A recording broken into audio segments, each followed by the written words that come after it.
Alright, Schlockmeister fans, another review of my previous channel. The first movie I ever rented. Videodrome. Let's check it out.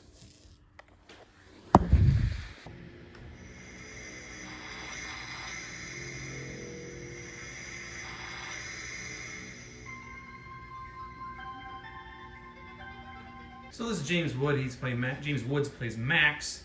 He's kind of a pornographer. He's got some photos he was looking at, and he's interested in some videos. Well, I looked over the stills. I'm interested a little bit. How many shows you got? 13 with a possibility of another 6 if the sales go well. Yeah. So now he's watching one of the videos that Japanese gentleman provided him. Well, ain't that interesting. Now this is his friend Harlan, who is like a pirate satellite guy who found some transmission of... Your television station offers its viewers everything from softcore pornography to hardcore violence. You know what Freud would have said about that dress? And he would have been right. I admit it. I live in a highly excited state of overstimulation. It's not coming from Malaysia? So they thought it was coming from Malaysia. The Prince of Pirates for long. Harlan. Where's he coming from? Pittsburgh. So he goes out with Nikki, Clear? and she's into the porn stuff. And he shows that strange video called Videodrome. Yeah. So Max and Nikki are gonna get some S&M stuff. He's gonna poke her, make her bleed, and then he's gonna lick the blood. It's just torture and murder. No plot, no characters. Very, very realistic. I think it's what's next. Thank God help us. Listen to me. What? I want you to stay away from it. Those Mondo weirdo video guys, they've got unsavory connections. She wants to audition to be part of Videodrome. Nikki Brand wants to play. Do you understand me? Sounds like a challenge. She then ups her S&M game by burning herself with a cigarette.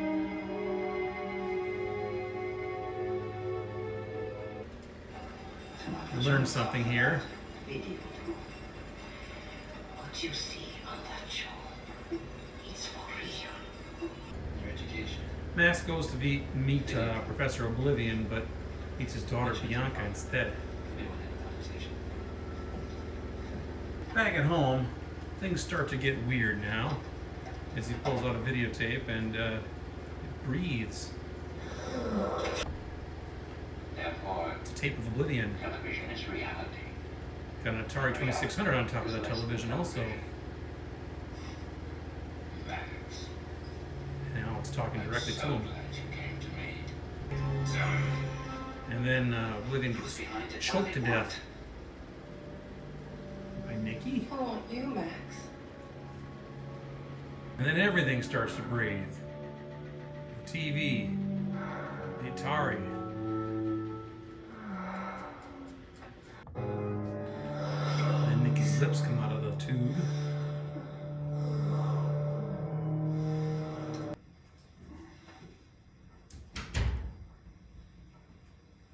Damage. The signal induces a brain tumor in the viewer. It's the tumor that creates the hallucinations. As he's watching more tapes later on, he suddenly finds there's a big hole in his stomach.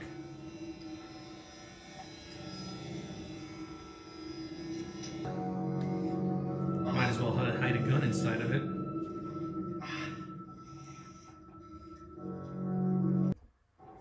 We also make Videodrome, Max. As I'm sure you know, when it's ready for the marketplace, things will never be quite the same again. It can be a giant hallucination machine and much, much more. You try this out for So they basically want him to be a test subject now. Use this machine to record one of your hallucinations.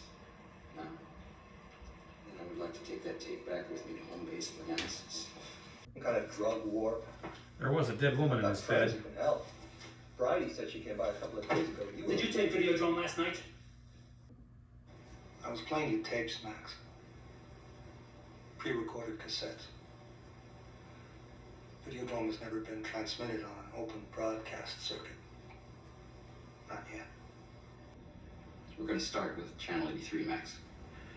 We're going to use it for our first authentic transmissions of Videodrome. I have a hunch it's going to be very popular. Probably the most memorable scene from the film. Oh my God! Max, give it to us. Give us channel 83. Kill your partners. He reaches into his belly and finds that gun he hid there earlier.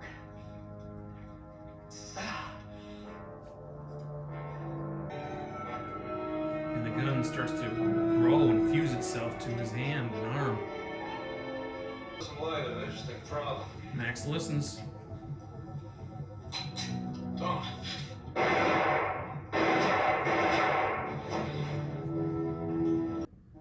Videodrome. They can program you. They can play you like a videotape recorder. They can make you do what they want. Things get weirder and weirder.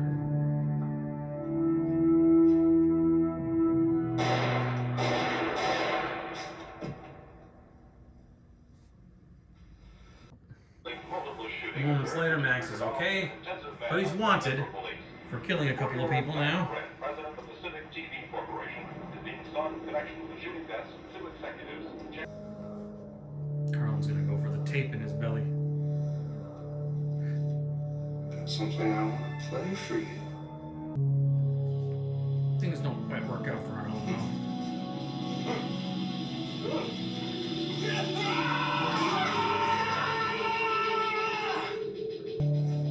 See you in Pittsburgh.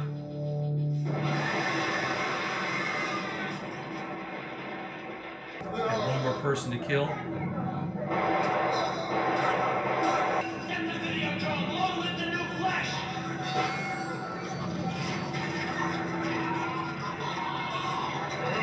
Learn that death is not the end. I can help you. I don't know where I am now. I'm having trouble. I think he basically tells him to shoot himself. Long live the new flesh.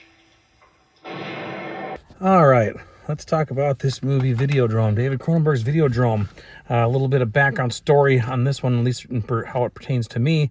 This actually was the very first movie I ever rented back in the 1984, whenever it was, I guess. My parents and I went to a video store called City News and Video. It was located in Manitowoc, Wisconsin. Excuse me. And I wanted to get some horror movies. And I picked out the film Basket Case, which I was familiar with because I had several issues of Fangoria magazine, so I was aware of the movie Basket Case. And I was looking at their horror movie list, and I wanted to grab something. There was something that stood out to me called Blood-Sucking Freaks. I had no idea what the movie was, but it sounded fantastic. And my mom was like, "No, you're not getting that." Man, if I could have seen that, although it was only about a year before I saw it for the first time anyway. But anyway, the guy behind the video counter basically said, "How about this movie Videodrome?" This guy sticks a videotape inside this guy's stomach. I'm like, that sounds cool to me. Let's get Videodrome. So I got Videodrome, Basket Case. My parents rented the machine as well as the movie The African Queen. And there you go. So anyway, I digress. The movie Videodrome.